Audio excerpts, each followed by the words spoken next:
आपल्या जमिनीचं परीक्षण करून आपल्या जमिनीमध्ये कोणती द्रव्य आहेत, खनिज द्रव्य आहेत, NPKचं पर्सेंटेज किती आहे, काय कमी आहे, ऑर्गॅनिक कार्बन किती आहे, या सगळ्याचा अभ्यास करून पहिले त्याचं टेस्टिंग करून घ्या। आपल्या इथे आनंदराव राऊत आपले संचालक बसले आहेत, त्यांच्या अनुभवातून आपल्या सगळ्यांना शिकायला मिळालं की त्यांच्याकडे एकरी 104 टन ऊस झाला।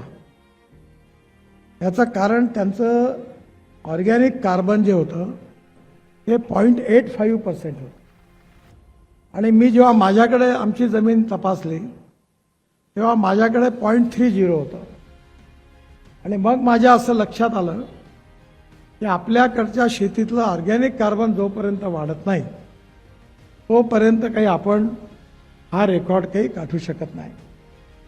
दुसरी महत्त्वाची गोष्ट म्हणजे आपल्या इथे तुम्ही बघितलं असेल एक बायोचार म्हणजे बांबूपासून, तणसापासून, पराठ्या तुराट्यापासून, ज्वारीच्या फणापासून जे वेस्ट आहे, इथे एक स्टॉल आहे, त्याचं एक मशीन आहे आणि त्यांनी बायोचार म्हणजेच ऑर्गॅनिक कार्बन वाढवण्याकरता ती मशीन वापरण्याकरता तिथे अनेक शेतकऱ्यांनी निर्णय राज्यात ती विकत नेलेली आहे।